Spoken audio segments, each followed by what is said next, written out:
오늘부터 이제 4번에 걸쳐가지고 다니엘과 새 친구 거기에 대한 말씀 좀 들어보자 합니다. 지금까지 몇 번에 걸쳐가지고 다니엘 전반적인 그 도표를 가지고 3번에 다 설명드렸죠. 71회를 말씀드리고 나서 이것이 참 설명하기가 참으로 어렵다 하는 생각을 많이 했습니다. 왜냐면은 다니엘서나 요한계시록 나오는 70인역이라는 71회가요 도표를 나눠주고 하지 않고 나면요 그걸 설명해서 이렇게 전달하기가 참으로 쉽지 않아요. 그러나 또 나중에 기회가 있고 나면은 다시 도표를 가지고 잘 풀어놓고 아주 일목요연하게 쉽게 또 한번 설명을 해보겠습니다. 자, 이제 오늘부터 본문을 통해 가지고 다니엘과 새 친구가 어떤 것 내용인지 한번 말씀을 드려보려 합니다. 성경 중에서 대표적인 묵시 문학서가 다니엘서와 요한계시록을 말씀드렸죠. 묵시 문학이라는 것은 이상이나 상징을 통해 가지고 감추어져 있는 하나님의 뜻을 설명하고 미래에 대한 소망을 주는 그런 내용이 바로 묵시 문학이라고 말할 수 있습니다. 특히 다니엘서에서 메시아, 부활과 심판 등에 대한 하나님의 종말론적인 계획을 묵시나 환상, 메시지를 통해 가지고 잘 알려주고 있다는 것입니다. 구체적으로 바벨론 포로 생활을 통해 가지고 점차 하나님의 약속을 의심하고 절망하던 이스라엘 백성들에게 하나님의 열국의 우상보다 뛰어나시며 자기 백성들을 버리지 않으시는 그런 분이다 하는 것을 다니엘 3장 28절 29절 6장 26절로 27절 여기서 확인을 시켜주겠습니다. 또한 세상 나라들은 언젠가 전부 다 망할 것이지만은 메시아 왕국 즉 하나님의 나라는 영원할 것이고 이스라엘도 포로 생활에서 벗어날 것임을 언급해 주고 있습니다. 다니엘은 요야김 3년에 바벨론 왕 느부갓네살에 의해 가지고 예루살렘을 침입하게 되고 여호야김과 왕족과 귀족들을 포로로 잡아가고 예루살렘에 있는 성전 기물을 전부 다 가져갈 때 다니엘과 새 친구도 그 가운데 포로로 잡혀갔던 것입니다. 하나님께서는요 하나님이 거주하시는 곳이기도 한 예루살렘 바로 평화의 전당이죠. 성전을 내어주면서까지 요야긴과 유다의 불의를 묵과하지 않으셨다는 것입니다.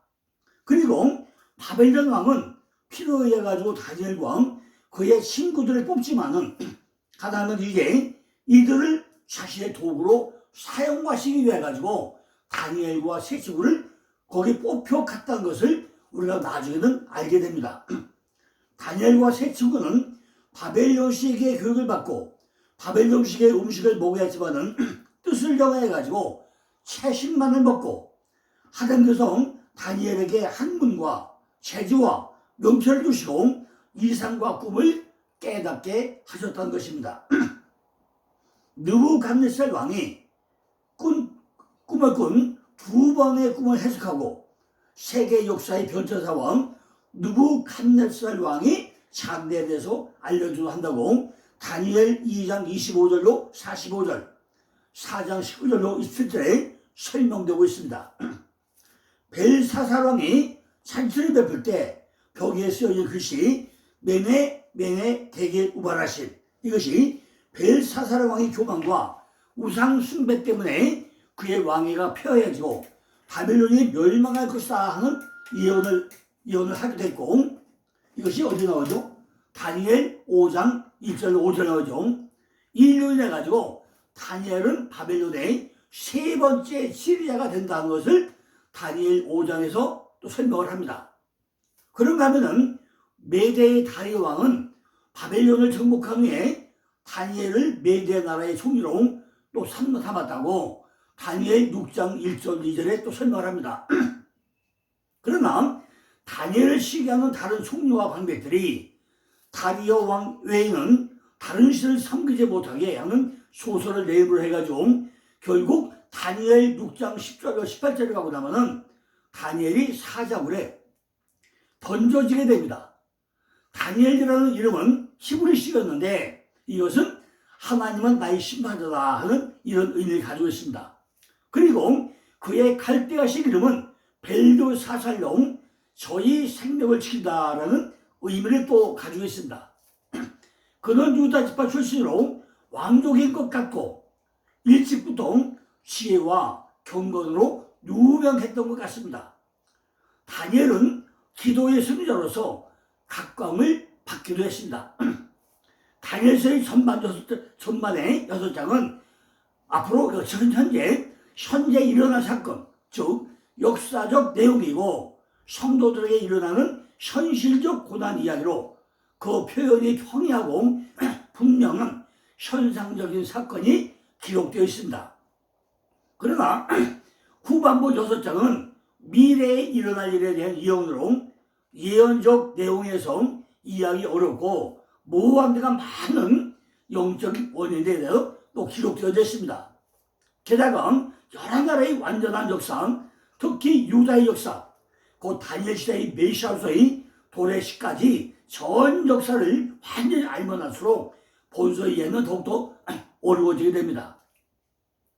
우리의 구주께서 마태복음 24장 15절에 읽는 자는 깨달을진저라고 할 때는 다니엘의 우리가 예언의 난해성을 암시하고 있다고 생각해 볼 수 있습니다. 특히 다니엘서의 제1장 전체와 2장의 처음 3절은 히브리어로 기록되어 있고 중간에는 뭐죠?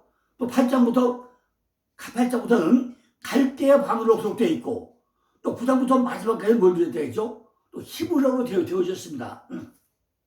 이렇게 히브리어와 아람어와 히브리어로 나눠서 설명되어 있다는 거죠. 그러니까 다니엘서를 이해하려면은 아람어도 조금은 알아야 되고 히브리어도 알아야 되고 갈대어도 조금은 알아야만이 우리가 이것을 이해할 수 있다 그 얘기입니다. 다니엘은 볼모 상태에 있으면서도 오직 하나님만 의뢰했고 그의 세 친구와 더불어 삶의 목적이 하나님께 있음을 분명하게 보여주고 있다는 것입니다. 하나님은 다니엘의 생애에서 신실하신 분이셨고 하나님은 다니엘을 권력의 위험과 시기하는 자들과 사자들을 구했다는 것입니다. 토요일날 포천에 가가지고 한 4시간 동안 세미나를 하고 왔는데 가서 얼마나 신나게 부르니 목이 좀 가가지고 아직까지도 목이 좀 완쾌되지 않아서 좀 목에 쉰내가 납니다. 좀 이해하고 들으시기 바랍니다. 자, 오늘 이제 우리가 먼저 다니엘서 하고 나면은 먼저 우리가 생각할 게 뭐냐? 다니엘서 한번 생각하자는 거죠. 다니엘서 하고 나면요 6장에 사자굴에 던져진 것과 하루 3번씩 기도한 것, 이건 누가 다 아는 얘기 아닙니까? 다니엘이 사자굴에 던져졌다. 또 때를 떼서 매일 하루에 3번씩 성전을 해서 기도했다. 이것이 다니엘의 어떤 큰 기준이죠. 누구나 전부 다 안 거 아닙니까? 사자굴 속에 몇 명이 들어갔죠? 분명히 사자굴 속에 다니엘 혼자 들어갔습니다. 한 사람이. 그런데 왕이 노르고도 불구하고 다니엘을 시기한 자들의 간청과 범죄에 의해 가지고 다니엘은 사자굴에 던짐을 당했다는 것입니다. 그러나 하나님이 천사를 보내가지고 사자 입을 봉하심을 해서 조금도 상하지 않으셨다고 일반적으로 우리가 설교를 하게 되죠. 다니엘은 진리 때문에 신앙의 삶 때문에 사자굴에 들어가지만은 살아계신 하나님은 이러한 다니엘을 사자굴 속에서 구원시켜 주셨고 오히려 다니엘을 시기한 자들이 사자굴에 던져져 가지고 사자의 밥이 되었다고 우리는 알고 있습니다. 이처럼 역경 가운데서 하나님께 기도하고 진실하게 믿는 자들은 하나님께서 도와주신다는 것 우리가 깨닫게 됩니다. 또한 다니엘 3장 10절 보니까 풀무불 속에 다니엘의 세 친구가 또 들어가게 됩니다. 풀무불, 화를 타는 그 풀무불 속에 들어가게 되죠. 호의를 무시당한 왕의 분노로 극렬한 풀무불 천벌에 처해진 사드락과 메삭과 아벳느고에 대한 하나님이 완벽한 보호를 보여주는 내용으로 하나님께서는 하나님을 전폭적으로 신뢰하는 자들의 방패가 되어주는 것을 우리에게 상기시켜 주기도 합니다. 그러나 이 다니엘서의 말씀을 통해서 하나님께서는 과연 우리에게 무슨 말씀을 하고자 하는지 우리가 이걸 깊게 생각해 보아야 한다는 것입니다. 뭘 설명하기 위해서 다니엘과 세 친구 이걸 우리에게 설명하냐는 거죠. 그죠? 다니엘서의 말씀을 통해서 하나님께서는 과연 우리에게 어떤 말씀을, 무슨 말씀을 꼭 하자면 안 되는 이것이 어떤 말씀이냐는 거죠. 사자 물속에는 누가 들어갔죠? 다니엘이 들어갔죠. 그렇다면 우리 모두를 하나님께서 지금 어디에다 집어넣는다는 얘기죠? 누가 다니엘이죠? 우리가 다니엘이잖아요. 그럼 사자굴에서는 누구죠? 다니엘이 들어갔나요? 내가 사자굴에 들어갔다는 것입니다. 바로 내가 사자야. 내가 사자인데, 그죠? 그 사자굴에 내가 들어갔다는 것이다. 바로 내가 사자라고, 사자. 그래서 사사기 14장 6절에 보니까 삼손도 사자의 몸속에 시체 속에 있는 꿀을 가지고 수수께끼를 하는 게 나오게 됩니다. 우리는 전부 다 다니엘과 사자를 다르게 생각하잖아요. 근데 보니까 내가 사자더라고요. 성경 잘 보세요. 누가 사자인가. 내 안에 있는 사자 굴 속에 누가 들어가요? 내가 들어가야만이 그것을 뭘 찾아내요? 비밀을 찾아내게 된다는 것입니다. 이 사람 다니엘은요 혼자 사자굴에 들어가야 됩니다. 혼자 사자굴 어디죠? 내가 사자니까 내 굴 속에 누가 들어가요? 다니엘이 들어가가지고 뭐하러? 심판자로 들어오게 된다는 것입니다. 이 이야기가 다니엘서 총괄적인 이야기입니다. 세 명의 친구들은 불 속에 들었다 나오죠. 과연 세 명이 있을 수 있을까요? 다니엘서에 너무나 중요하고 간단하게 4장까지 몇 개만 우리가 마시고 들려보려까 합니다. 다니엘이라는 뜻 자체가 하나님은 나의 심판자라고 이미 말씀했죠. 다니엘이 뭐라고요? 다니엘은 하나님은 나의 심판자다 이런 뜻입니다. 다니엘 하나님은 나의 심판자이시다 이 뜻이에요. 하나님은 나의 심판자로 한다면 누구를 심판한다는 거죠? 나쁜 쪽으로 심판하는 것이 아니고 성경을 잘 보면은 내 안에 있는 느부갓네살 그걸 심판한다는 거죠. 내 안에 뭐가 있다고요? 느부갓네살이라는 왕이 있는데 내 안에 있는 느부갓네살을 심판한다는 것입니다. 느부갓네살 왕이 다음 또 왕이 누구죠? 느부갓네살 다음 왕이 벨사살이잖아요. 그 다음 왕이 누구죠? 다리오 왕이잖아요. 이렇게 다니엘만 세 왕을 거치면서 세 시대를 살아갑니다. 그죠? 다니엘이 뭐라고요? 하나님은 나의 심판자다 하는데 벨사살 왕이 있고 다리오 왕이 있고 맨 먼저 누가 나온 거요? 느부갓네살 왕이 있어요. 이렇게 세대 3대 왕을 거친다는 거죠. 다니엘이 나의 심판자로 한다면은 느부갓네살이 뭐죠? 네부카드 누보여 왕을 지켜서 또는 누보여 국경을 지켜 이런 의미를 가지고 있습니다. 느부갓네살을 심판하는 하나님의 심판은 이것이 아니라 내가 다니엘이 되었을 때 다니엘이 느부갓네살 왕을 심판한다는 내용입니다. 결국에는 심판을 받는 느부갓네살 왕은 바로 나 자신이라요. 나 자신. 내가 바로 다니엘이고 내가 바로 느부갓네살이라는 것입니다. 그런데 느부갓네살 왕은 왕인데 어디 왕이에요? 바벨론이에요. 바벨론. 혼잡스러운 혼잡게 하다. 거기에 왕이라는 거예요. 그게 뭐죠? 내 안에 왕이 있는데 그 왕이 느부갓네살 왕이고 내 마음속에 어떻게 하요? 바벨론 땅, 바벨론. 혼잡스러운 혼잡케 한 그런 내 마음 땅이라는 거죠. 거기에는 뭐 누가 잡혔다고요? 바벨론이 포로당해 왔다고요. 내 마음 땅 안에. 이해가 되십니까? 잘 생각해 보세요. 내 마음 땅 안에 다니엘은 하나님은 심판자라는 뜻인데 내 안에 느부갓네살이 왕으로 자리하고 있는데 그게 어떤 왕이라고요? 바벨론의 혼잡스러운 나라의 왕이라는 거예요. 근데 거기에 누가? 다니엘이 포로로 잡혀왔다는 것입니다. 이걸 보고 나면요, 결국에는 두 개의 계획을 가지고 싸움을 하는 이야기라는 것을 우리가 알아내야 한다는 것입니다. 그죠? 정리가 안 되고 나면요, 다시 들어보고 다시 들어보고 잘 이해를 해보세요. 제1장 보시고 나면은 첫째가 누구의 위치가 막강하게 올라가죠? 누가 뭐라고 해도 내 안에 느부갓네살이 왕이잖아요. 워낙 힘이 세 왕이니까. 그러니까 느부갓네살 힘이 세고 되니까 전부 다 힘이 센 느부갓네살 왕의 이름으로 출발을 한다는 것입니다. 저와 여러분이 아무리 믿음이 좋다고 하더라도 결국에는 느부갓네살은 왕이 있어가지고 내를 주관하기 때문에 나머지 사람은 전부 다 내를 못 준다는 거예요.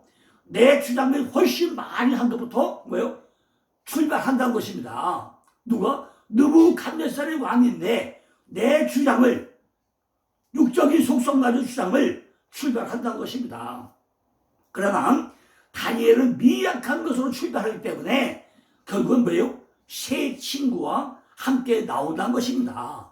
느부갓네살을 이기지 못하기 때문에 누가? 새 친구와 뭘요? 이게 뭐였죠? 다니엘은 머리겠죠. 근데 뭐예요?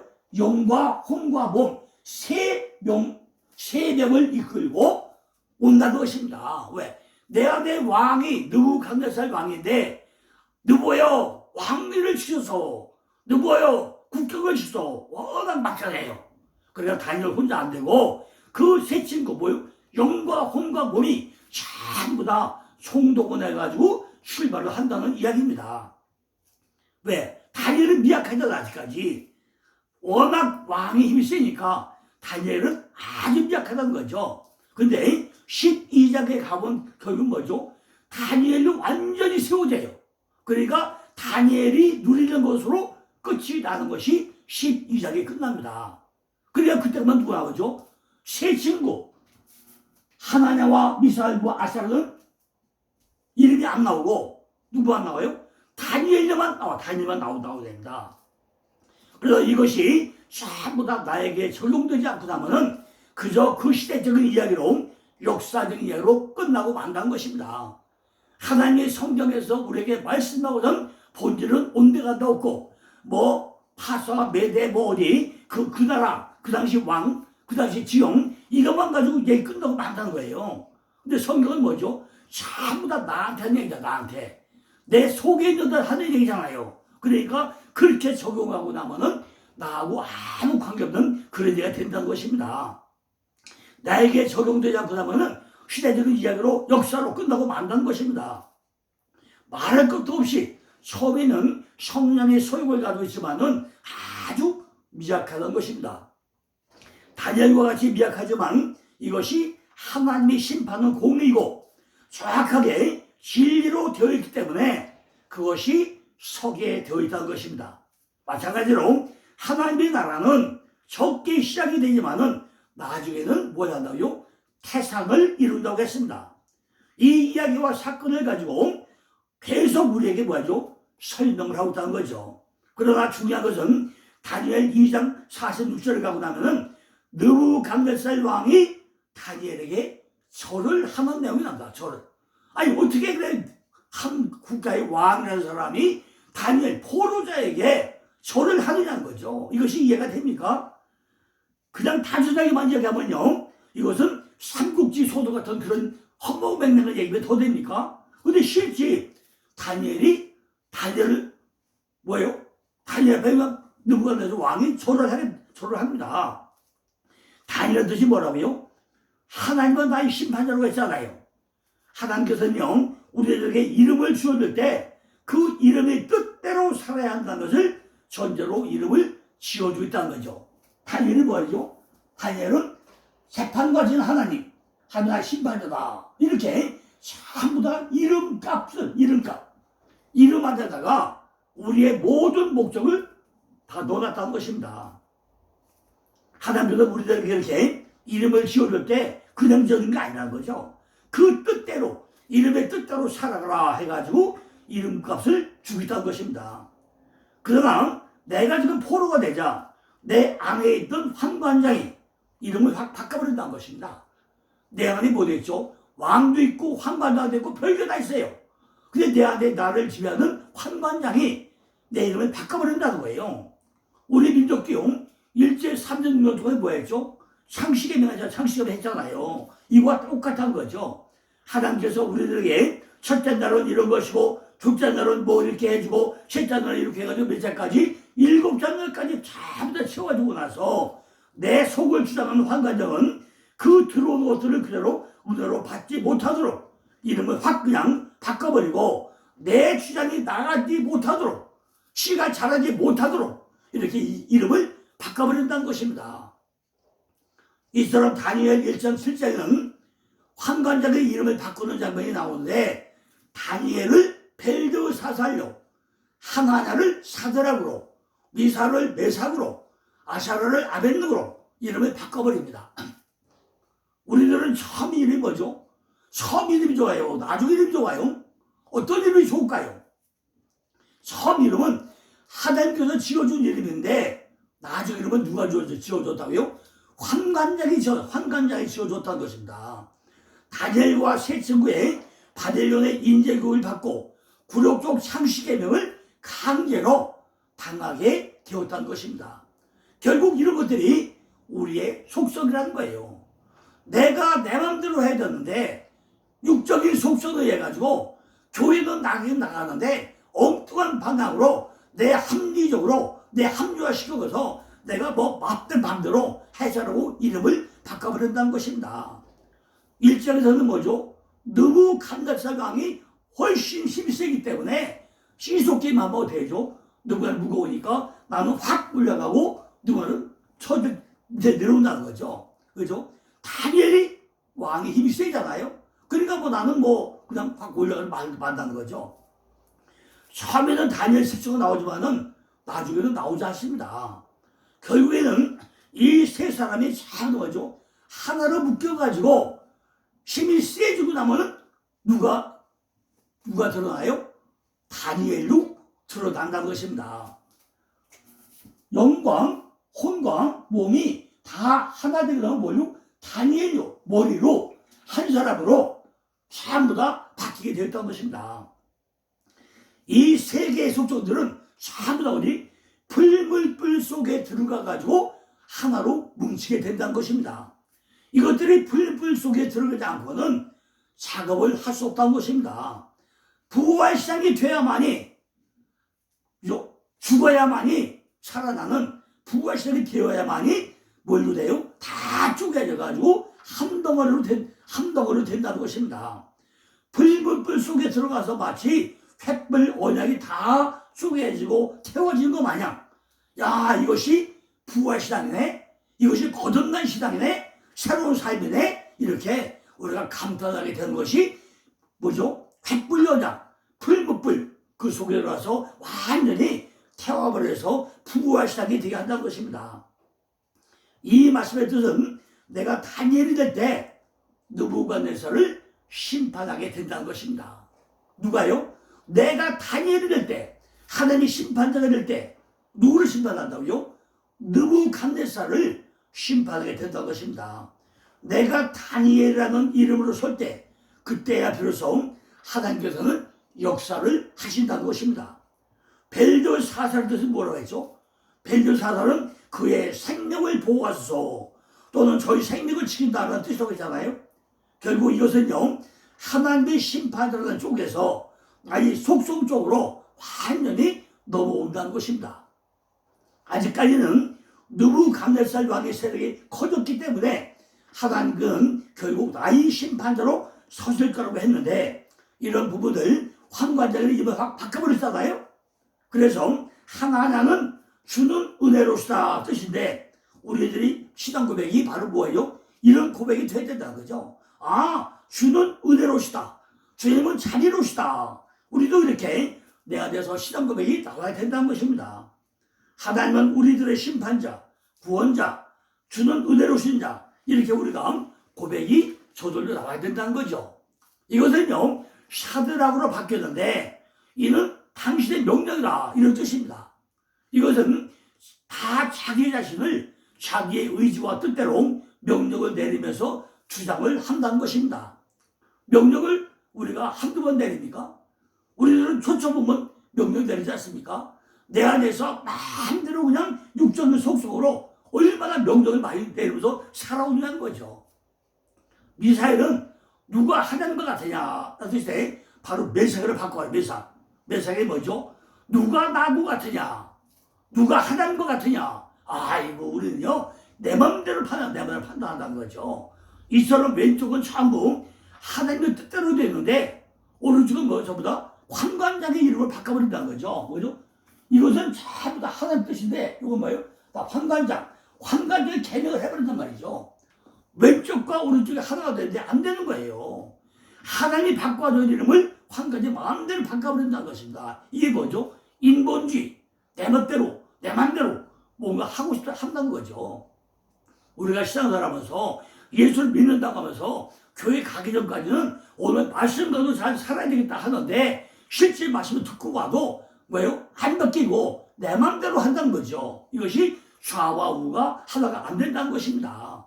그죠? 그리고 뭐죠? 아사라? 여호와가 도우셨다잖아요. 여호와가 도우셨다는데 돕게 뭘 도와요? 아벤누고로 바뀌잖아요. 아벤누고 뭐죠? 탐험해줘. 뭔가 새로운 곳을 막 계속 쫓아가고 새로운 곳을 추구하고 뭔가 막 탐험만 하려고 그래. 오늘도 교회 가가지고 말씀으로 깨지기보다는 뭐 새로운 거 없나? 오늘 말씀이 어떤 내용이지? 이렇게 탐험을 하려고 쫓아다닌다는 거죠. 하나님께서는 새하늘과 새 땅을 주신다고 했는데 우리들은 무엇인가 탐험 정신을 가지고 있다는 거예요. 무엇인가 계속 일을 저질러야 내 안에 직성이 풀린다는 것입니다. 이처럼 환관장이 인간 중심으로 계속 바꿔 나간다는 거죠. 환경도 나오고 맞으면 좋고 안 맞으면 말고 내 멋대로 내가 이단으로 내 판단대로 내 멋대로 살아가려고 한다는 거죠. 참 이렇게 하는 것들이 뭐예요? 우리들이 속에 있는 속성이라는 것입니다. 다 이렇게 하는 것들이 뭐예요? 내 마음대로 하는 거. 육적인 속성. 내 안에 속성이라는 게 이게 너네 할 것 없이 예유가 하나도 없다는 것입니다. 전부 다 내 중심으로 살아가. 내 중심으로. 말로만 예수 믿고 말로만 장로고 말만 권사고 말로만 목회자지 참아도요 내 생각대로 내 마음대로 내 주님대로 환관장이 바꿔준 이름대로 살아가려고 한다는 거죠. 이것이 느부갓네살이 소년들에게 쏟아놓은 교육과 부양 두 가지 면에서 다 나타나고 있다는 것입니다. 어떻게 가르쳐야 되느냐? 참 한숨 들었죠. 첫째 뭐죠? 교육면에서 갈대아 사람의 학문과 방언을 가르치도록 명령하고 있다는 것입니다. 이들은 지혜롭고 지식이 있는 소년도 간주됐지만은 더 교육을 받아야 된다. 그러고 막 몰아붙인다는 거죠. 우리가 교회 가서 말씀을 들어야 된다. 일주일에 한 번씩 1년에 50주를 교회 가잖아요. 가서 말씀을 들으려고 하는데 내 생각이 앞서니까 하는 말씀 들어옵니까? 느부갓네살은 당시 갈대아에서 유행하는 마술이나 점술 따위 불법적 기술을 가르치려는 의도도 갖기도 하지만은 갈대아 종교를 가르치도록 명령했던 글도 나오지 않는 거 보면은 그 뜻대로 해야 돼요. 완고한 우상숭배는 아니었던 것 같아요. 갈대아 신앙의 교육만 가르치려고 했다고 했습니다. 학문과 방문만 가르치려고 했다는 거죠. 두 번째는요, 부양면에서 그들은 이들에게 3년 동안 음식을 공부를 했다고. 3년 동안. 필수뿐만이 아니라 고량제면도 하사해가지고 이들의 학구 같은 걸 경리했다는 것입니다. 그들은요, 날마다 왕의 진미와 왕의 마시는 포도주도 공급을 받게 되었다는 거예요. 이것은요, 느부갓네살의 관용성과 인간의 본보겠다는 거죠. 그죠? 우리가 세상에 나가면요, 얼마나 대접이 좋아요. 세상 나면 얼마나 먹을 게 많아요. 그러니까 거기에 완전히 호사를 누리겠다는 거죠. 그리고 비록 자기 포로지만은 그들이 출신과 자질, 정신과 재주를 고려해가지고 아주 귀하게 대접을 하면서 포로 생활을 편안하게 해주려고 노력은 했다는 것입니다. 이처럼 후한 교육을 시킬 때는 후한 부양도 수반이 되고 있다는 거죠. 그런데 느부갓네살을 시험을 치르겠다고 지금 환관장에게 자청을 하고 있다는 것입니다. 자, 요거는 이제 시간이 좀 걸리기 때문에 내일 또 이어서 계속 또 설명을 드리겠습니다. 감사합니다.